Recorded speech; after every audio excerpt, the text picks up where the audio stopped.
बातमीला सत्याचा आधार म्हणजेच निर्भीड विचार. ते तुम्हाला अगदी व्यवस्थित माहिती पाहिजे असेल तर ती देऊ शकतील. पण मला जी माहिती मिळेल ती अशी की ज्या गोष्टीला न्यायालयाने स्थगिती दिलेली आहे आणि ते स्थगिती देताना त्याच्यात असं एक म्हटलं गेलंय की न्यायालय प्रविष्ट हा विषय असताना सरकारने याच्यात हस्तक्षेप केलेला आहे आणि त्या हस्तक्षेपाला आमचा एक विरोध नक्कीच आहे. आणि साहजिकच आहे की ज्या खात्याचा हा निर्णय आहे त्या खात्याचे मंत्री हे त्या खात्याला अजूनही मंत्री आहेत आणि मुख्यमंत्री आहेत. अशा वेळेला सरकारकडनं जी काही बाजू मांडली जाणार असेल तर तिच्यात हस्तक्षेप होण्याची शक्यता नाकारता येत नाही, कारण निर्णय घेणारे तेच आहेत. त्याच्यामुळे बाजू कशी मांडायची हे सरकारकडनं, कारण ते आता मुख्यमंत्री आहेत, असं होता कामा नये. साहजिकच यापूर्वी असं घडलेलं आहे. मंत्र्यांचे राजीनामे आरोप झाल्यावरती घेतलेले आहेत, अगदी मुख्यमंत्र्यांचे सुद्धा घेतलेले आहेत. याचं कारण कुठेही अवाजवी दबाव हा यंत्रणेवरती येता कामा नये. त्यांनी मात्र सांगितलं आहे की जे काम झालेलं आहे ते कायद्यानुसार झालेलं आहे, कुठल्याही प्रकारचं नाही, कायद्यानुसार झालं असेल तर मान्य आहे, पण मग कायद्यानुसार झालं असेल तर कोर्टाने स्थगिती का दिली हा विषय त्याचं उत्तर मिळणं गरजेचं आहे. आणि एवढा जर का सोपा तो विषय होता किंवा आहे तर एवढे वर्ष तो न्यायालयात लटकून का राहिला. आणि त्या नागपूर सुधार प्रन्यासचे जे तेव्हाचे चेअरमन किंवा अध्यक्ष असतात त्यांनी या गोष्टीला नकार का दिला होता ह्याचा सगळा उहापोह न्यायालयात होऊ द्या ना. आम्ही त्याच्यावरती कुठे काय बोलत नाही आहोत. आम्ही त्या विषयावरती काही बोलत नाही आहोत. परंतु जेव्हा न्यायालय सांगतंय की या आमच्या न्यायप्रविष्ट ह्याच्यामध्ये सरकारचा हस्तक्षेप झालेला आहे, ही बाब गंभीर आहे. ही बाब गंभीर आहे आणि त्याच्याबद्दल जोपर्यंत त्याचा निकाल लागत नाही तोपर्यंत ती व्यक्ती कोणी असो तिने त्या पदावरती राहणं योग्य नाही. फडणवीसांनी तुम्ही उद्धव ठाकरे आपलं यांचं एकनाथ शिंदे यांचा राजीनामा जे मागताय विधानसभेमध्ये आणि विधान परिषदेमध्ये, तुम्ही तो कंटिन्यू करणार आहेत का, म्हणजे आता पक्ष म्हणून? पक्ष म्हणून शेवटी राज्याचा विषय हा. याचा विषय मी मला वाटतं अनिल परबांनी आपल्याशी दुपारी बोलताना सांगितलं असेल. मी मध्यंतरी जालन्याच्या साहित्य संमेलनात गेलो होतो आणि तिथे गेल्या वेळेच्या एका साहित्य संमेलनाच्या अध्यक्षांचं जे भाषण होतं, मला वाटतं लक्ष्मीकांत देशमुख, त्यांनी सांगितलं होतं राजा तू चुकतो आहेस हे सांगणं हे काम आहे. आणि राजा चुकत असेल तर त्या चुकीचे परिणाम फटके हे राजाला नाही तर राज्याला बसत असतात. आणि असं जर का अयोग्य निर्णय घेणारं सरकार जर राज्यात आणखीन काही काळ राहिलं तर सांगता येत नाही काय काय निर्णय होतील. विधान परिषदेमध्ये हा मुद्दा घेतला गेला, पण आज महाविकास आघाडीची बैठक ही झाली, त्यात ठरलं होतं की विधानसभेमध्ये सुद्धा हा मुद्दा घेतला जाईल. तर विधानसभेमध्ये मुद्दा घेतला गेला नाही, राजीनाम्याची मुख्यमंत्र्यांच्या राजीनाम्याची मागणी झाली नाही. त्यापेक्षा निधीचा मुद्दा, आमदारांच्या निधीचा मुद्दा घेतला ठीक आहे, उद्या घेतील तो मुद्दा. पण शेवटी निधीचा मुद्दा सुद्धा महत्वाचाच आहे. कारण सांगतो तुम्हाला की मी जे म्हटलं की कोणाला निधी देतो आहोत हा निधी शेवटी जनतेचा असतो, जनतेच्या करातून आलेला असतो आणि जनतेच्या कामासाठी असतो. तो अमुक एक पक्षासाठी आणि अमुक एक पक्षासाठी असा तो नसतो. तो लोकप्रतिनिधींच्या वॉर्डातली कामं जनतेची करण्यासाठीचा तो निधी असतो. त्याच्यामध्ये विषमता किंवा असमानता असू नये हा सुद्धा महत्वाचा मुद्दा आहे. आणि मला खात्री आहे, कारण आमचं सकाळी हेच ठरलं होतं, त्याच्याप्रमाणे विधान परिषदमध्ये तो हा मुद्दा आज त्यांना घ्यावासा वाटला, आज त्यांनी घेतला, विधानसभा उद्या घेईल. विधानसभेच्या विरोधी पक्षनेत्यांना हा मुद्दा मुख्यमंत्र्यांच्या राजीनाम्याची मागणी नाही. आता एकनाथ खडसे पण बोललेच ना, बाकीचे लोक सुद्धा बोललेच ना. विरोधी पक्षनेत्यांनी जेव्हा मुद्दा मांडला जातो तेव्हा एक मिनिट थांबा ना जरा. ऐका आपण काय करू, एकदा ही बाजू हे करू म्हणजे मला मान वळवायला बरं पडेल. नाही, पण विरोधी पक्षनेते जेव्हा हा मुद्दा, विशेषतः विधानसभेतले विरोधी पक्षनेते जेव्हा हा मुद्दा मांडतात तेव्हा त्याला जास्त गांभीर्य असतं. तर तुम्हाला असं वाटत नाही की आज बैठकीत ठरलं असतानाही हा मुद्दा मांडला गेला नाही? माझं काय म्हणणं आहे, शेवटी आमच्यामध्ये जे काही सकाळी घडलं त्याच्यामध्ये दोन्ही सभागृह स्वतंत्र आहेत आणि दोन्ही याच्यामध्ये मी त्यांना सांगितलेलं हे मुद्दे सगळे जे आहेत, कारण काय त्या मुद्द्यावरती अजितदादा पण बोललेले आहेत, नाना पाटोले बोललेले आहेत, सगळेच त्याच्यामध्ये 2-4 लोक जे आम्ही विविध तिन्ही पक्षाचे आहोत ते बोललेलो आहोत. आणि असं ठरलं की प्रत्येक सभागृहात ज्यांना जो मुद्दा आज घ्यायचा तो आज तुम्ही घ्या, पण हे साधारणतः मुद्दे आहेत, हे मुद्दे या अधिवेशनात घ्यायचे. पण सर देवेंद्र फडणवीसांनी उत्तर देताना सांगितलं की तुम्ही जे आरोप करताय म्हणजे विरोधी पक्षाकडनं की हायकोर्टाने स्ट्रिक्चर्स पास केले, त्यांचं म्हणणं आहे की हायकोर्टाने कुठलेही स्ट्रिक्चर्स पास केलेले नाहीये. जे म्हणणं आहे ते लर्नेड ऍडव्होकेटचं म्हणणं आहे आणि जी टाइम्स ऑफ इंडिया किंवा जी पेपरमध्ये बातमी आली होती त्याचं त्या अनुषंगाने लर्नेड त्याच्यात ऍडव्होकेटनी म्हटलंय त्याच्यामध्ये एक त्यांनी उत्तर देताना असं म्हटलंय की तो जो काही निर्णय होता त्याला 16 तारखेला त्यांनी स्टे दिलेला आहे. बरोबर ना? मी जर का चुकत नसेल तर हे बरोबर म्हटलेलं आहे. जर तो निर्णय बरोबर होता तर त्याला 16 तारखेला स्टे देण्याची गरज काय होती? रद्द केला. अलॉटमेंट रद्द केली. मग आता त्यांनी जे सगळं मोठं आपल्याला एक ती कथानक सांगितलं की किती जणांपैकी 16 जणांची नावं बाकी राहिली होती, काय होती ती, त्याच्यापैकी 16 जण बाकी राहिली होती. आता ही 16 जणांची नावं त्याच्यात समाविष्ट करायला नागपूर सुधार प्रन्यासच्या अध्यक्षांनी तत्कालीन किंवा आता ते आहेत की नाही मला कल्पना नाही, पण नकार का दिला होता? आणि नकार दिल्यानंतर हे हिअरिंग ज्यांच्याकडे झालं त्या मंत्री महोदयांनी त्याला होकार दिला आणि ते केस न्यायप्रविष्ट असताना जर आता हे सगळं न्यायालय आणि त्यांचे न्यायालयाचे मित्र काय त्याला म्हणतात, हा, तर त्यांनी जर सांगितलं की याच्यात आम्हाला हस्तक्षेप झाल्यासारखा वाटतो सरकारचा, तर ही बाब गंभीर आहे. आणि सरकारचा हस्तक्षेप मुळामध्ये मग ज्या मंत्र्यांनी त्या अध्यक्षांनी नकार देऊन सुद्धा हा निर्णय घेतला तेच जर का त्याच खात्याचे मंत्री आणि मुख्यमंत्री असतील तर ते त्या ठिकाणी राहणे योग्य आहे का? हा एक आमचा बेसिक मुद्दा आहे. तर एक विषय असा आहे की जोपर्यंत मुख्यमंत्र्यांनी असं म्हटलं होतं की गिलानी कमिटी एक गठीत झाली होती, त्याची माहिती एनआयटीनी तत्कालीन नगरविकास मंत्र्यांना दिली नाही, त्या संदर्भात हा घोळ झाला. मला असं वाटतं ढकलाढकली सुरू आहे. नाही का, परत माझा एकच मूलभूत प्रश्न असा आहे की ज्या सहजतेने आणि लिलया उपमुख्यमंत्र्यांनी हे कथानक सांगितलं, हे एवढा जर का सोपा विषय होता तर तो एवढे वर्ष चाललाच का? त्याला नागपूर सुधार प्रन्यासच्या तत्कालीन अध्यक्षांनी नकार का दिला होता? आणि आता न्यायालयाला किंवा न्यायालयाचे जे काय तुम्ही आता न्यायालयाचे मित्र असंच म्हणून आता त्यांनी सांगितलं की याच्यात हस्तक्षेप झाल्यासारखं वाटतं, म्हणजे नेमकं काय? तर हे प्रश्न अनुत्तरितच राहत आहेत. आणि मग तो निर्णय रद्द का केला? मग तो निर्णय कोर्टाला कळवला का गेला न गेला तरी पण हस्तक्षेप झाला हे तर त्याच्यामध्ये दिसतंय ना. जोपर्यंत राजीनामा देणार नाही एकनाथ शिंदे तोपर्यंत आता सभागृह चालू देणार नाही शिवसेना. हा सगळ्या महाविकास आघाडीने घ्यायचा एक निर्णय आहे, पण शेवटी आवाज उठवण्याचं काम महाविकास आघाडीने आज केलेलं आहे. साहजिकच आहे, विरोधी पक्षनेता विधान परिषदेमध्ये हे पद शिवसेनेकडे आहे म्हणून हा त्या सभागृहात महत्वाचा मुद्दा पहिला वाटला म्हणून तो आम्ही मांडलेला आहे. उद्याकडे विधानसभेमध्ये पण तो येईल. असं असताना माननीय गृहमंत्री महोदयांनी असं सांगितलं, गृहमंत्र्यांनी असं सांगितलं, हे मुद्दा लावून धरलेला असताना त्यांनी असं सांगितलं की खोदा पहाड निकली चुईया, लेकिन पहाड़ तो खोदा ना, चुहा निकला नहीं निकला अब तक वो आया नहीं है, लेकिन पहाड़ तो खोदा. तो पहाड़ तर कोणीतरी खोदायलाच पाहिजे होता, नाहीतर असा डोंगर चढत गेला तर खणणार कधी, खोदणार कधी? उन्होंने आज जो सफाई दी उसको लेकर आप संतुष्ट है क्या? इस मुद्दे को आगे लेके जाएंगे? सर ये सहन चलने दिया जाएगा या नहीं, या ये कल देखिए ना. इलेबोरेट करके आप हिंदी में बता दीजिए. थोड़ा करके मैं पूरा नहीं बताऊंगा. एक बात स्पष्ट है कि जो भी सर उद्धव जी हिंदी भाई मुख्यमंत्री के ऊपर गंभीर आरोप. अरे एक मिनिट नक्की काय करू सांगा मला. बरं एक मिनिट मराठी पूर्ण होऊ द्या. ग्रामपंचायत निवडणुकीत जो निकाल लागलेला आहे, जे आपल्याला आकडे आलेले आहेत त्यावर आपण समाधानी आहात? बघा, हे समाधान किंवा असमाधान हा विषय नाहीये. मुळामध्ये एक गोष्ट आपण सगळ्यांनी मानली पाहिजे की ग्रामपंचायतीच्या निवडणुका, त्या निवडणुकाचं वातावरण एक वेगळं असतं आणि त्याच्यामध्ये काही ठिकाणी स्थानिक आघाड्या उभ्या असतात, त्याच्यामध्ये काही ठिकाणी स्थानिक जे गावकरी असतात ते एकमेकांमध्ये एकत्र येऊन निवडणुका लढवतात. त्याच्यामुळे हे कोणत्याही एका पक्षाचं यश अपयश, आमचा पक्ष पहिला, तुमचा दुसरा, त्यांचा तिसरा, असं काही हे नसतं. मी एवढंच म्हणेन की जे विजयी झालेले आहेत, कारण आतापर्यंत असे आकडे वर्षानुवर्ष आपण ऐकतो आहोत, वर्षानुवर्ष असे ऐकतो आहोत आणि हे कालांतराने कळतं की याच्यामध्ये फोलपणा किती आहे.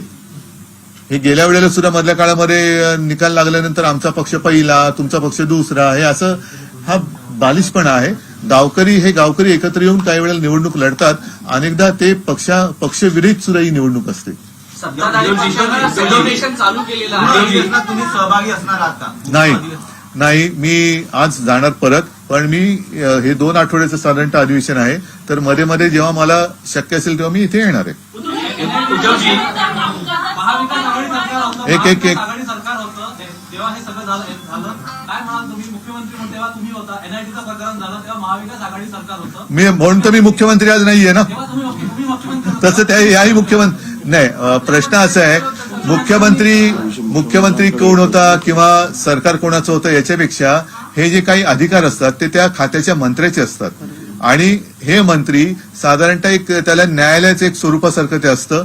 अपील हा एक विषय असतो जो त्या खात्याचा, महसूल खात्याचा विषय असेल तर त्या खात्याकडे जातो, उद्योगाचा असेल तर तिकडे जातो. तसं नगरविकास यांच्याकडे गेला आणि त्यांनी तो त्यांच्या अखत्यारीत घेतलेला निर्णय आहे. आणि जी माहिती तुमच्या माध्यमातून मिळाली ती हीच आहे की मुख्यमंत्री म्हणून तो कन्फर्म केलेला आहे. आता प्रश्न असा आहे की तत्कालीन नगरविकास मंत्री हे आज सुद्धा नगरविकास खात्याचेच मंत्री आहेत. त्यांनी त्यावेळेला घेतलेला निर्णय सरकार जरी आमचा असेल आणि तो अयोग्य असेल तर तो अयोग्य हा अयोग्यच म्हणायला पाहिजे. आणि विशेष म्हणजे तो योग्य का अयोग्य अजून कदाचित ठरायचं बाकी असेल. परंतु हा विषय न्यायप्रविष्ट असताना न्यायालयाच्या कामकाजात हस्तक्षेप केल्याचं एक निदर्शनास आलेलं आहे. हे आल्यानंतर सरकारकडे उत्तर मागितलेलं आहे. आता ही यंत्रणा जर मुख्यमंत्र्यांच्या अंडर पूर्ण असेल तर उत्तर कसं दिलं जाईल आणि मग या सगळ्याच्यावरती दबाव येईल का? कारण याच्यामध्ये आणखीन एक महत्वाचा मुद्दा राहतो, तो नागपूर सुधार प्रन्यासच्या तत्कालीन अध्यक्षांनी या गोष्टीला दिलेला नकार. उद्धवजी याच प्रकरणात मुख्यमंत्री राजीनामा घेतला नाही, मग माझा राजीनामा का मागताय असं मुख्यमंत्री म्हणतायत. जेलमध्ये असलेल्या मंत्र्यांचा त्यावेळी राजीनामा घेतला नाही, मग माझा राजीनामा. पण त्याला जेलमध्ये तरी टाकलं ना. मग ज्यांनी जेलमध्ये टाकलं तेच तुमच्या सोबत आहेत. आता त्याने हे चालतंय का विचारा. उद्धवजी याच म्हणजे त्यानं जेलमध्ये टाकावं असं वाटतं काय मला? म्हणजे त्यानं नेमकं काय बोलायचंय? उद्धवजी याच प्रकरणात आरटीआय मंत्री असं म्हणतात की भूखंडांचं किंवा जमिनीचं वाटप हे नियमानं झालेलं आहे. मी भूखंड बिल्डरच्या घशात घातलेला नाही. दहिसरला भूखंड कसा दिला गेला त्याच्यासाठी 300 ऐका एक मिनिट बिल्डरला कसे ऐका. या बाबतीतला मुद्दा त्यांनी मांडला. नाही ते जाऊ द्या. ते म्हणजे मी चोरी केली का मग तुम्ही चोरी केली का हे त्याचं उत्तर होऊ शकत नाही. ज्यांनी चोरी केलेली ती चोरी असेल तर ती चोरीच आहे. आणि मग जर का हे व्यवस्थित असेल तर दहिसरचा भूखंड व्यवस्थित दिलाय का? म्हणजे काय त्याने गुंतागुंत करण्यापेक्षा मुद्द्याचं बोलावं. आता थेट आक्षेप हा त्यांच्यावरती घेतला गेलेला आहे आणि तो सुद्धा आम्ही घेतलेला नाहीये. हे कोर्टातनं आलेलं प्रकरण आहे. म्हणजे विषयाचं गांभीर्य लक्षात घ्या. थातूरमातूर उत्तरं देऊन तुम्ही वेळ मारून नेऊ शकत नाहीयेत. म्हणजे नुसतं मी तुम्हाला परत सांगतो, यांच्यावरती आरोप झाल्यानंतर दुसऱ्यावरती बोटं दाखवण्यापेक्षा त्यांच्यावरती आरोप झाले त्याचं उत्तर आपल्याला पाहिजे. 2024 के इलेक्शन महाविकास आघाड़ी तीनों पक्ष एक साथ आने के बाद में लड़ने वाले हैं. आपके मन में आशंका क्यों है? राष्ट्रवादी कांग्रेस और शिवसेना. आपके मन में आशंका क्यों है? उद्धवजी एनआयटीचा विषय विचारतो. ऑलरेडी कोर्टाने सांगितलं सरकारला रिपोर्ट फाईल करायला, स्टे दिलाय. तर याच्यावरती आपण अशी डिमांड करतायत की त्याची इन्क्वायरी कमिटी किंवा एखादा अहो कोर्टामध्येच विषय आहे ना हा. पण कोर्टामध्ये ही केस चालूच आहे. त्याच्यामुळे वेगळी चौकशी वगैरे हा मुद्दाच नाहीये. आता कोर्टाचाच विषय चालू आहे तर कोर्टाचं निदान निकाल येईपर्यंत यांनी थांबायला पाहिजे होतं. आणि आम्ही असं कुठे म्हणतोय यांनी काय केले? फक्त कोर्टाच्या कामकाजात हस्तक्षेप करून आता म्हणजे त्यांनी जो केला तो निर्णय रद्द का केला मग? आणि म्हणूनच राजीनामा मागतोय आम्ही. हा मुद्दा आपण शिवसेना पक्ष म्हणून परब असतील किंवा दानवे सर असतील हा लावून धरणार आहे, कारण सभागृह चालणार आहे का, चालू देणार आहे का? बघा असं आहे, शेवटी हा विषय तर लावून धरावा लागणार. कारण ही अशी थातूरमातूर ज्या पद्धतीने त्यांनी उत्तर स्वतःचं समर्थन करताना आमच्यावरती आरोप केलेत हे अत्यंत हास्यास्पद आहे. म्हणजे कुठेतरी पाणी मुरलेलं आहे. नाहीतर त्यांनी स्पष्ट उत्तर दिलं असतं की असं आहे, ह्याच्यामुळे असं झालेलं आहे. आणि आमचं म्हणणं हेच आहे की जे उत्तर आज माननीय उपमुख्यमंत्र्यांनी सभागृहात दिलं मग त्यांनी स्वतः कोर्टात द्यायला पाहिजे होतं उत्तर. एवढा सोपा विषय होता तर. एक मिनिट जरा. अनिल परबना मी मगाशी आपल्याला सांगितले की काही शास्त्रीय माहिती ती यांचा तो अभ्यासाचा विषय आहे. तर अनिल आपण नीट सांगा. हा प्रश्न ऐकून घ्या ना त्याच्यावर. नाही एकदा ऐकून घ्या म्हणजे सांगतील. एक छोटा प्रश्न होता की हे इतकं गंभीर प्रकरण आहे, तुम्ही राजीनामा मागताय त्या प्रकरणावरती, तर विधानसभेमध्ये आज प्रायोरिटीने हा विषय आला नाही. मगाशी मी तुम्हाला बोललो. दुपारपर्यंत अशी भावना होती सगळीकडे की याच्याबद्दल महाविकास आघाडीमध्ये ठळकपणे नाही असं नाहीये, दिसत नाहीये. असं नाही. त्यानंतर हा मुद्दा उचलला गेला. वेगवेगळे विषय वेगवेगळे मांडले जातात. मी मगाशी बोललो नाही शेवटी. एक मिनिट अनिल जरा त्यानं जरा नीट सांगा. एक मिनिट त्यानं जरा अनिल परबना वेगळी नीट माहिती देऊ द्या. हा जो एनआयटीचा जो विषय आहे हा एनआयटीचा विषय हे भूखंडाचं जे वाटप आहे, आज मुख्यमंत्री सांगत होते, उपमुख्यमंत्री सांगत होते की गुंठेवारी पद्धतीने केलं जातं. प्रश्न गुंठेवारी पद्धतीने केलं जातं का प्लॉट अलॉटमेंट केले जाते हा नाही आहे.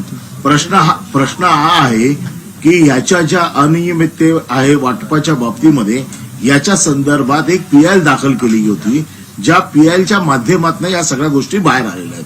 पीआयच्या वेळी ज्या वेळेला अमिकस क्युरीने ज्या वेळेला सांगितलं गेलं की अशा प्रकारची बातमी आलेली आहे आणि या बातमीमध्ये तत्कालीन नगरविकास मंत्र्यांनी एक हिअरिंग घेऊन याचं वाटप केलेलं आहे आणि म्हणून कोर्टाने असं म्हटलंय की जर ही बातमी खरी असेल तर हे प्रकरण न्यायालयाच्या प्रक्रियेमध्ये हस्तक्षेप करणार आहे. जर कोर्टाने असं म्हटलेलं आहे की हे प्रकरण खरं असेल तर हे प्रकरण खरंच आहे. त्याचं कारण असं आहे की हिअरिंगची मिनिट्स आहेत, हिअरिंगची प्रोसिडिंग आहे. जर हिअरिंगची प्रोसिडिंग आहे याचा अर्थ हिअरिंग झाली, हिअरिंगमध्ये वाटप झालं, हिअरिंगमध्ये सगळ्या ज्या गोष्टी द्यायच्या त्या झाल्या. म्हणजे कोर्टाने जो आक्षेप नोंदवलेला आहे की जर हे प्रकरण खरं असेल, जे उपमुख्यमंत्र्यांनी आज सभागृहात सांगण्याचा प्रयत्न केला की कोर्टाचे ताशेरे नाहीत, हे कोर्टाचे ताशेरे पक्के झालेले आहेत बाय वे ऑफ प्रोसिडिंग. कारण ज्या हिअरिंगचं प्रोसिडिंग आज अवेलेबल आहे याचा अर्थ हिअरिंग झाली. कोर्टात जेव्हा प्रकरण एखादं आहे त्या प्रकरणाला स्टे दिलेला आहे. मुळात प्रकरण काय आहे की वाटपात अनियमितता आहे. जे दिलेले लीजवरती प्लॉट आहेत त्याच्यात अनियमितता आहे. ते गुंठेवारी पद्धतीने असो किंवा कुठल्याही पद्धतीने असो दे, अनियमिततेसाठी ती रिट पिटिशन फाईल झालेली आहे, पीआयएल फाईल झालेली आहे आणि त्यामुळे ही अनियमितता सिद्ध झालेली आहे. त्यांनी मान्य केली, अनियमितता झाली म्हणून प्लॉट रद्द केले गेले. जर बरोबर होतं सगळं प्रकरण, जर गिलानी समितीचा रिपोर्ट त्या दिवशी सबमिट केला नाही, कोणाच्या सांगण्यावरनं सबमिट नाही केला आणि जर सबमिट केला नाही तर मग त्या अधिकारी जो याला जबाबदार आहे त्याच्यावरती काय कारवाई केली का? कोणावरही कारवाई केली नाही. म्हणजे याचा अर्थ मंत्र्यांच्या सहमतीने हा रिपोर्ट सबमिट केला गेला नाही. नाहीतर हा रिपोर्ट जर कोर्टाच्या समोर गेला असता तर कोर्टाने त्याच वेळेला सगळे रद्द करून टाकले असते, पण ते कोर्टाने रद्द केले नाहीत. आज या लोकांनी आत्ता 16 डिसेंबरला या लोकांनी हे प्लॉटचं वाटप रद्द केलं. जर सगळ्या गोष्टी बरोबर होत्या तर प्लॉटचं वाटप रद्द करायची काही गरज नव्हती. 4 जानेवारीला कोर्टाने सांगितलेलं आहे की शासनाने आपला रिपोर्ट सबमिट करावा. शासनाने जर रिपोर्ट सबमिट करायचा आहे, आमचं म्हणणं एवढंच आहे की जी यंत्रणा नगरविकास खातं हे सगळे रिपोर्ट सबमिट करणार आहे ती आज मुख्यमंत्र्यांच्या हाताखाली आहे. म्हणजे याचा अर्थ पुन्हा रिपोर्ट सबमिट करताना त्याच्यामध्ये पुन्हा धांदली होणार आहे, त्याच्यात गडबड होणार आहे. आणि म्हणून ज्या वेळेला अशा प्रकारे आतापर्यंतचा मागचा इतिहास बघता अशा प्रकारे ज्यांच्या हातामध्ये ही यंत्रणा असते त्या माणसाला त्या पदावरनं बाजूला व्हावं लागतं. कारण फेर चौकशी झाली पाहिजे, फेर रिपोर्ट गेला पाहिजे. आणि म्हणून आज आम्ही अशी मागणी केली की कुठल्याही परिस्थितीत या केसचा निकाल लागेपर्यंत मुख्यमंत्र्यांनी आपल्या खुर्चीत राहू नये. त्यांनी ही यंत्रणा दुसऱ्याकडे सोपावी जेणेकरून या बाबतीमधला खरा रिपोर्ट उद्या सबमिट केला जाईल. आणि म्हणून आज त्यांनी सांगितलं शेवटी की हे प्रकरण न्यायप्रविष्ट आहे. जर प्रकरण न्यायप्रविष्ट आहे तर उपमुख्यमंत्र्यांनी पूर्ण बाजू मांडली आपली. आम्ही बोलताना प्रकरण न्यायप्रविष्ट झालं, ते बोलताना प्रकरण न्यायप्रविष्ट नव्हतं.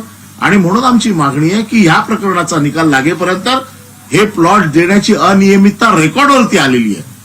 ही प्लॉट देण्याची अनियमितता रेकॉर्डवरती आली आहे. त्याचे मिनिट्स आहेत ते 21/2021 मध्ये त्याची जी मिनिट्स आलेली आहेत ती सगळी तुम्ही तपासून बघा.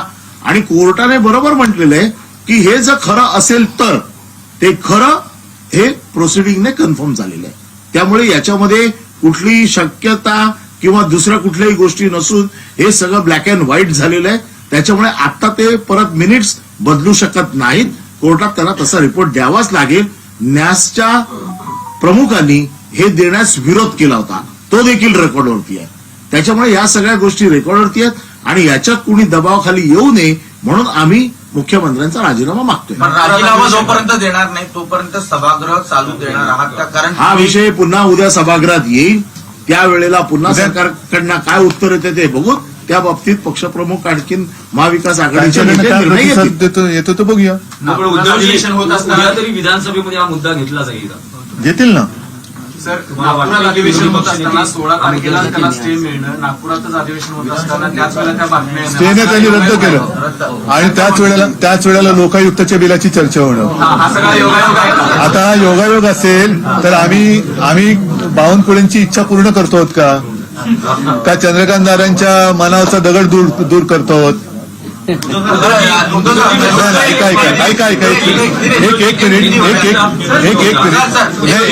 एक मिनिट हा जसा एक विषय महत्वाचा आहे. हा आदित्य ये पण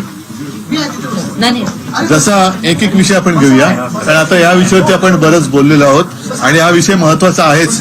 पण त्याचबरोबरीने एक 17 तारखेला जो महाविकास आघाडीचा मोर्चा काढला, त्या मोर्चामध्ये जे प्रश्न आम्ही घेतले होते, विषय घेतले होते, त्याच्यामध्ये सीमा प्रश्न हा आहेच. आणि त्या सीमा प्रश्नाबद्दल बोलताना सुद्धा काल मला वाटतं मुख्यमंत्री बोलले आम्ही मार खाल्लाय, असं ते काहीतरी बोलले मला वाटतं ना. त्यावेळेला आम्ही लाठाकाठ्या खाल्ल्यात, बरोबर. पण तुम्ही त्यावेळेला लाठाकाठ्या खाल्ल्या याचा अर्थ आत्ता गप्प बसा असं त्याचं होत नाही. आता सुद्धा तिथले मराठी भाषिक लाठ्याकाठ्या खातच आहेत, कानडी सरकारचा कर्नाटक सरकारचा अत्याचार भोगतातच आहेत. तुम्ही त्यावेळेला खाल्लेल्या लाठ्या पण आज वेदना त्यांना होत आहेत. त्याच्यामुळे आज तुम्ही काय करणार आहात हा एक महत्वाचा प्रश्न शिल्लक राहतोच आहे. त्याच्यामुळे हे सरकार, कारण तिकडे अमित शहाबरोबर ती बैठक झाल्यानंतर सुद्धा अगदी काल परवाकडे सुद्धा अत्याचार झाल्याच्या बातम्या येत आहेत. तर मग हे नेमकं हे सरकार त्याबद्दल नेमकं काय बोलणार आहे का नुसतं तुम्ही विचारल्यावरती जसं तुम्ही सांगितलं की इकडे हा भूखंड म्हणून तिकडे तो भूखंड, इकडे विचारलं का आम्ही तेव्हा लाठ्या खाल्ल्यात. पण तुमच्या त्यावेळेच्या लाठ्या आणि त्याचे वळ आणि त्याच्या वेदना गेल्या. पण आज आता जे तिथले तरुण आणि सगळे लोक अत्याचार भोगतायत त्यांच्या वेदनेबद्दल हे सरकार काय भूमिका घेणार आहे हा एक प्रश्न राहतोच आहे. आणि साहजिकच आहे की महाराष्ट्राच्या ज्या काही अस्मिता आहेत त्याच्याबद्दल कोश्यारी जे काय बोललेले आहेत त्याच्याबद्दल अजूनही कोश्यारी तिकडे पत्र लिहून विचारतात मी काय करू. तर म्हणजे एखादा व्यक्ती जर त्याला काहीतरी थोडी जरी लाज असती तरी ज्या राज्यामधनं आपल्या विरुद्ध एवढा असंतोष निर्माण झालेला आहे, राज्यामध्ये आपल्या विरुद्ध असंतोष निर्माण झाल्यानंतर त्यांनी स्वतःहून रामराम घ्यायला पाहिजे होता. पण तेही होत नाहीये. म्हणजे चहूबाजूनी एकतर महाराष्ट्रात असे सगळे गडबड घोटाळे करायचे, महाराष्ट्राच्या अस्मितेची विल्हेवाट लावायची, सीमा प्रश्न म्हणजे आम्हाला जो महाराष्ट्रात आणायचा भूभाग आहे, कर्नाटक व्याप्त महाराष्ट्र आहे, तो अजून येतच नाहीये. उलट कर्नाटक आता आमच्या राज्यातल्या गावांवरती हक्क सांगायला लागलं, तेलंगणा सांगायला लागलं, गुजरात सांगायला लागला. मग हे सरकार आणि बरं त्याच्यात भरीच भर म्हणून येणारे उद्योग दुसरीकडे वळवणं म्हणजे मग शेवटी सरकार आहे तरी कोणाचं. उद्धवजी, उपमुख्यमंत्री तुम्ही महामोर्चाचा उल्लेख केला तर उपमुख्यमंत्री देवेंद्र फडणवीस या मोर्चाचा उल्लेख नॅनो मोर्चा, नॅनो सेना असा करतायत. नाही, माझं म्हणणं आहे की आमचा मोर्चा हा देवेंद्र फडणवीस साईज होता. ऐका ना उद्धवजी, उद्धवजी आणखी एक होता की फडणवीस यांनी असं म्हटलं. नाही पण काय मी बोललो उत्तर दिलं तुम्हाला, त्याच्यावर पटलं ना उत्तर. नाही माझं उत्तर पटलं ना तुम्हाला. फडणवीस पण माझं उत्तर पटलं की नाही. आमचा मोर्चा हा फडणवीस साईज होता.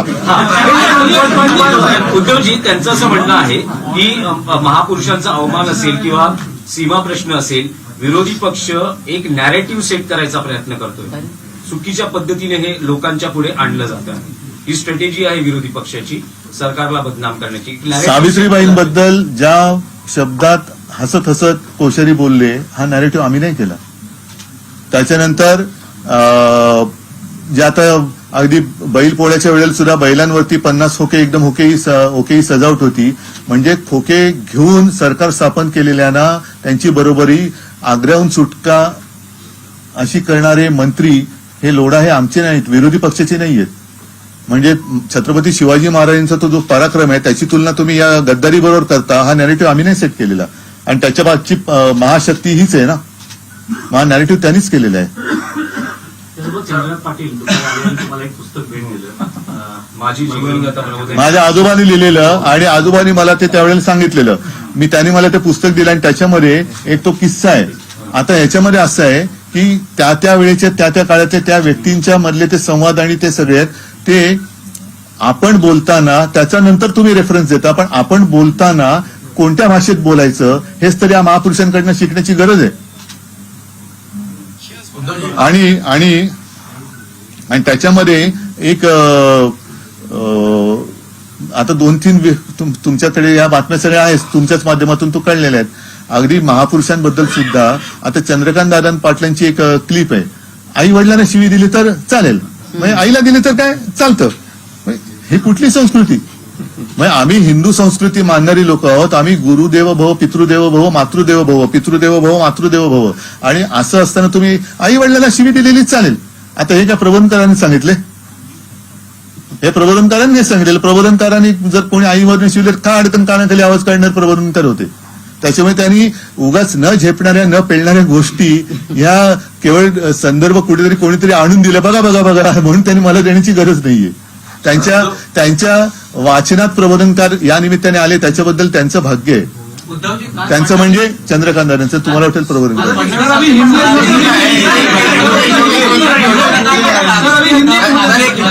उल्लेख केला त्याच्यावर काय भूमिका आहे? काय? विरोधकांमध्ये राजकीय दमने असा फडणवीसांनी म्हणजे काय, म्हणजे कसा दाखवायचा असतो तो मला सांगा. नाही, त्यांचं असं म्हणणं आहे की आमची लढाई नॅरेटिव्हशी आहे, विरोधी पक्षाची नाहीये. मग आमची पण त्यांच्या नॅरेटिव्हवरतीच आहे. हा आता आमचा फडणवीस साईजचा मोर्चा, तो नॅनो मोर्चा म्हणतायत, त्याच्यावरनं त्यांनी त्यांच्या साईजची बरोबरी करावी. नाही, पण उद्धवजी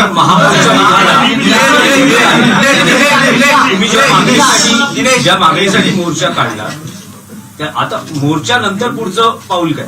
मोर्चानंतर असं आहे बघा की पहिला आधी या विषयावरती महाराष्ट्रामध्ये ठिकठिकाणी शहरांमध्ये बंदला सुरुवात झाली, बरोबर आहे. म्हणजे पुण्यात झाला, कोल्हापूरला झाला, आणखीन काही ठिकाणी बंद झाला. म्हणून आम्ही सगळ्यांनी एकवटून एक महामोर्चा काढला की जेणेकरून महाराष्ट्र द्वेष्ट्यांना कळलं पाहिजे की महाराष्ट्र अजूनही जिवंत आहेत. या महाराष्ट्रामध्ये केवळ आपण वाटेल तसं राज्य करू असं नाही. महाराष्ट्र हा जित्या जागत्या मर्दांचा आहे, ते दर्शन आम्ही घडवलेलं आहे. येत्या काही दिवसात आता हे अधिवेशन सुरू आहे, त्याच्यामुळे अधिवेशन आता हे 2 आठवडे चालेल. तर ते 2 आठवड्यामध्ये आता निर्णय काय होतोय, राज्यपाल स्वतःहून जात आहेत का त्यांना तिकडनं बोलवत आहेत, हे बघावं लागेल. नाही गेलं तर आम्ही जे करायचं ते आम्ही करू. पण याचा अर्थ असा की शेवटी हे आम्हाला करावं लागणार आहे. यांचा महाराष्ट्र द्वेष काही कमी होत नाही असा त्याचा अर्थ होणार आहे. सर, अभी हिंदी में जानना चाहेंगे, आपने आज प्रेस कॉन्फ्रेंस में मुख्यमंत्री के इस्तीफे की भी मांग की है, क्यों ये मांग कर रहे हैं? जो ये इस बारे में मैंने पूरी बात जो मराठी में की है, मैं आपको एक ये करता हूं कि अनिल परब जी ठीक तरह से आपके साथ हिंदी में बात करेंगे, क्योंकि इसमें जो टेक्निकल जो मुद्दे हैं वो मुझसे ज्यादा अंबादास भी है और अनिल जी भी है. एक मिनट सांगा, अनिल जी जरा एक मिनट. अनिल जी ना एकदा, अनिल जी आप जरा बताइए कि ये मुद्दा क्या है और किस तरीके से आज अपने को मतलब जो उत्तर दिया गया है गुमराह कैसे कर रहे हैं वो लोग. आज एनआईटी के बारे में विधान परिषद में जो सवाल उठाया गया, वो जो प्लॉट जो इशू किए गए थे, जिस प्लॉट को लेके एक हाईकोर्ट में पीआईएल दाखिल हुई थी, इस पीआईएल में प्लॉट का जो डिस्ट्रीब्यूशन करने के टाइम पे जो इरेगुलरिटीज जो हुई थी, इस बारे में इस पीआईएल में एमिकस क्यूरी का रिपोर्ट गया था, जिस एमिकस क्यूरी ने एक बात कोर्ट के सामने लाई थी कि क्यों कुछ न्यूज़पेपर्स में ये बात आ रही है कि इस प्लॉट का जो डिस्ट्रीब्यूशन किया गया वो गलत तरीके से किया गया है, और जब स्टेटस को है, जब ये मामला कोर्ट में इसके ऊपर बहस चल रही है, ऐसे वक्त में तत्कालीन नगर विकास मंत्री इसके बारे में हियरिंग लेते हैं और इस प्लॉट को डिस्ट्रीब्यूट करते हैं.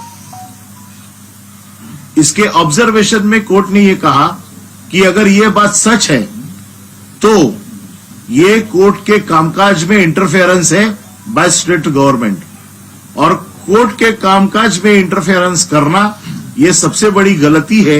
ये कोर्ट का ऑब्जर्वेशन है. अगर ये बात सही है तो जो न्यूज़पेपर के आइटम में आई है, जो बात कही गई वो सही इसलिए है क्योंकि वो जो हियरिंग हुई, उस हियरिंग के मिनट्स अवेलेबल है. जिस हियरिंग का मिनट्स अवेलेबल है, जो कॉन्स्टिट्यूशनरी अथॉरिटी में मिनिस्टर ने हियरिंग ली थी, उसकी पूरी प्रोसीडिंग है, और उस प्रोसीडिंग में ये प्लॉट का डिस्ट्रीब्यूशन किया गया है. इसका मतलब एमिकस क्यूरी ने जो इशू कोर्ट के सामने लाया था कि कुछ न्यूज़पेपर में ये आ रहा है कि इंटरफेरेंस इन जुडिशियरी, ये बात सच हुई है.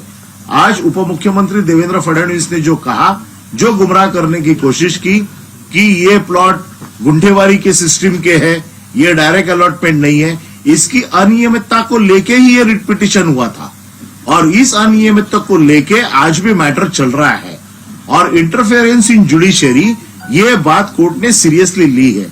इसलिए हमने ये मांग की कि अगर इंटरफेरेंस है तो जो 4 तारीख को कोर्ट के सामने जो स्टेट गवर्नमेंट अपना एफिडेविट फाइल करेगी या जो अपना कहना बोलने वाली है, उसकी पूरी जुरिडिक्शन इस मुख्यमंत्री और नगर विकास खाते में जाती है, जो अपना रिपोर्ट सबमिट करनी है। जो कमेटी का रिपोर्ट सबमिट होने वाला था वो रिपोर्ट सबमिट नहीं हुआ, इसलिए ये गड़बड़ हुई, ऐसा उप मुख्यमंत्री ने कहा है। रिपोर्ट तो तैयार था, तो जानबूझ के उसको सबमिट नहीं किया, या इसके बारे में पूरी इंक्वायरी होनी चाहिए कि ये रिपोर्ट सबमिट क्यों नहीं किया गया, इस रिपोर्ट में क्या लिखा था। ये सब चीजें जब तक होती नहीं है, क्योंकि अभी जिस व्यक्ति के ऊपर आरोप लगाया है, आपको शायद मालूम है कि इसके पीछे के जितने भी इंसिडेंट्स है, फिर आदर्श का हो, अंतुले साहब का हो, जो मुख्यमंत्री इसके पहले रेजिग्नेशन दे चुके हैं, उनको इस्तीफा इसलिए देना पड़ा क्योंकि जब आदमी पोस्ट पे बैठा है तो वो अपने जो जितने भी दलीलें हैं उस माध्यम से कोर्ट में भेज सकता है और ये दबाव उनके ऊपर गलत काम करने का नहीं होना चाहिए, क्योंकि इसमें एनआईटी के चेयरमैन ने भी अपना विरोध दर्शाया था। उन्होंने कहा था कि इस तरह से ये प्लॉट का डिस्ट्रीब्यूशन नहीं होना चाहिए। ये सब चीजों को फिर से उसके ऊपर छेड़छाड़ की जाएगी और जो लोगों को न्याय मिलना चाहिए था वो मिलेगा नहीं। इसलिए आज शिवसेना ने विधान परिषद में ये मांग की कि जब तक इस मैटर का जब तक रिजल्ट नहीं लगता है तब तक मुख्यमंत्री ने अपना इस्तीफा देना चाहिए और ये इंक्वायरी जो है या जो कुछ भी इसके बारे में करना है वो उनके हाथ में नहीं होना चाहिए। इसलिए शिवसेना ने आज विधान परिषद में उनके इस्तीफे की मांग की है। उद्धव जी, सीएम साहब जो है वो इस्तीफा देने के लिए तैयार नहीं है, सरकार सफाई दे रही है, तो ऐसे में आप भूमिका क्या होगी आपकी आज? नहीं, हमने तो जो मांग की है वो हमारे अपनी पॉलिटिकल मांग नहीं है, वो जनता की मांग है। क्योंकि ऐसी व्यक्ति अगर उस अधिकार पर बैठे रहे तो एक गलत फैसला, अब तक गलत है या नहीं है, अगर गलत नहीं होता तो जो उप मुख्यमंत्री साहब ने कहा तो उसको रद्द क्यों किया, कैंसिल क्यों किया। तो ऐसी व्यक्ति अगर बैठी रही तो राज्य का नुकसान होगा। और हम ये नहीं कहते कि वो अपराधी है, वो है या नहीं है कोर्ट में तय होगा, हम नहीं उसमें कुछ कहना चाहते। लेकिन ये फिलहाल बात जो अभी सामने आई है उसको अगर देखें तो स्वाभाविक है, जैसे अनिल जी ने बताया कि पहले जब भी आरोप हुए हैं मंत्रियों ने इस्तीफा दिया है, वो इसीलिए दिया है कि वो उनके अधिकार का गलत इस्तेमाल ना करे। महाराष्ट्र आहे की जिथे महिलांचा अपमान होतो आणि राजकारणामध्ये नेहमी, आणि राजकारण हा महिला हा राजकारणाचा विषय नाही असं सगळीकडे मानलं जातं। नाही असं कुठे म्हणणं नाही, आणि नाही त्यामुळे जे गुन्हा असणारे ज्यांच्यावर आरोप आहे, शिवीगाळ करणारे व्यासपीठावर बसतात सत्ताधारी पक्षाच्या पत्रकार परिषद आणि त्यांना काढलं जात नाही, तर हा महाराष्ट्राचा सन्मान आहे का? नाही, तो मुद्दा मी परवाच्या मोर्चात पण एक ओझरता त्याचा उल्लेख केला। हेच महाराष्ट्राचं दुर्दैव आहे, एका बाजूला आपले आदर्श जे आहेत त्यांचे अपमान होत आहेत आणि ते आदर्श एवढ्यासाठीच आहेत जसं सावित्रीबाई फुले आहेत, जिजामाता आहेत, या सगळ्या महिलांनी हा महाराष्ट्र घडवण्यामध्ये मोठं योगदान दिलेलं आहे। आणि अशा महाराष्ट्रामध्ये एक व्यक्ती अगदी सुप्रिया सुळेंना जी शिवी देते ती व्यक्ती मंत्री म्हणून आजही कायम राहते, विधान भवनात येते, सगळीकडे फिरते। हे कोणत्या प्रकारचं राज्य आहे, कोणत्या प्रकारचं सरकार आहे आणि कोणते आदर्श आणि कोणतं हिंदुत्व? उद्धव जी, आज हमने विधान परिषद में देखा कि मुख्यमंत्री के इस्तीफे की मांग करते हुए काफी देर हंगामा हुआ, जिसके बाद विधानसभा को स्थगित भी किया, विधान परिषद को स्थगित भी किया गया।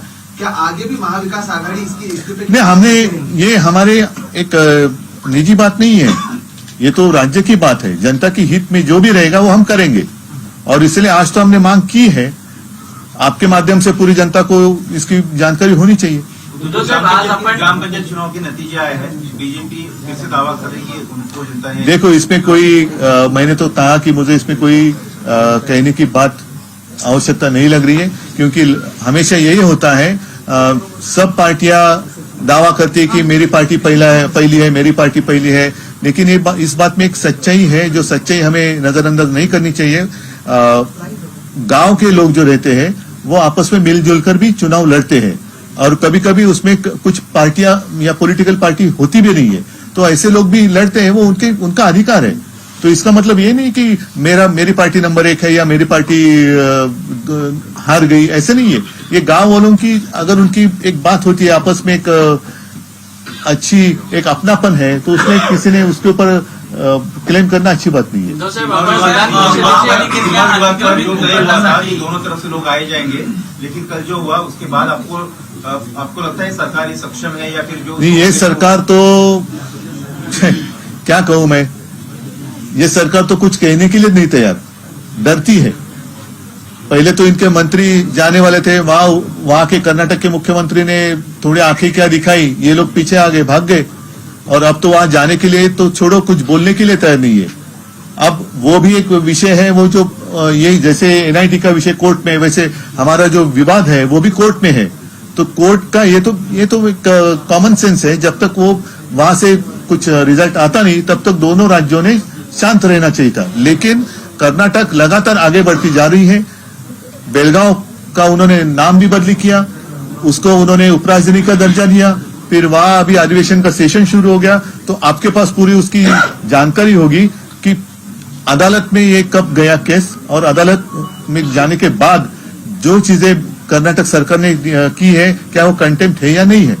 और इसके ऊपर हमारे यहाँ अगर मुख्यमंत्री या उप मुख्यमंत्री, अब तो उनके बड़े नेता वहां दिल्ली में है, वहां जाकर आने के बाद भी स्थिति में कुछ बदलाव नहीं हो रहा है, तो इसका अर्थ हम क्या समझे। उद्धव साहेब, आपण विधान परिषदेचे आमदार आहात, तर आता मुख्यमंत्र्यांनी नवीन एक आरोप केलेला आहे की मुंबई महापालिकेत एक अतिक्रमित भूखंड आहे, त्यासाठी तत्कालीन सत्ताधाऱ्यांनी 350 कोटी रुपये दिल्याचा एक आरोप केलेला आहे. ते जाऊ द्या, पहिला आजच्या या आरोप जे कोर्टाचं ऑब्झर्वेशन त्याच्याबद्दल बोला, उद्धव साहेब, आपण कारण हेच तर आहे की त्यांच्यावर आरोप केले का दुसरं काहीतरी दाखवायचं, तिसरं काहीतरी, याची आम्हाला आता सवय झाली. आता टू द पॉइंट, आज जे काय आम्ही बोललेलो आहे आणि कोर्टाचं जे ऑब्झर्वेशन आहे त्याच्यावरती बोला, आणि माझं म्हणणं की राजीनामा द्या.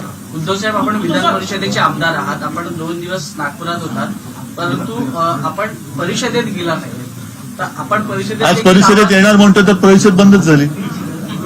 उद्या येणार आहे मी येणार आहे, मी नक्कीच सभागृहात पण जाईन. त्याच्यामध्ये काय मला वेगळं वाकडं काय वाटण्याचं कारण नाहीये. ज्या वेळेला मला वाटेल की इकडे आज जायला पाहिजे आणि काही बोलायला पाहिजे, तर मी जरूर जाईन आणि बोलेन. उद्धव साहब, कर्नाटका सीएम ने वापस से बात किया, ये बोला कि बेलगांव हमारा, बेलगांव भी उन्होंने बोला कि हमारा है, ज्यादा कन्नड़ लोग वहां पे रहते हैं, इसको कैसा? नहीं, मैं क्या उत्तर दूं? अगर अपने राज्य को मुख्यमंत्री है जो महाराष्ट्र का हित मानते हैं, तो उन्होंने बोलना चाहिए. ये सवाल आपने उनको पूछना चाहिए. हमारी भूमिका तो हमने स्पष्ट की है. थँक्यू अरे कंटाळले तुम्ही.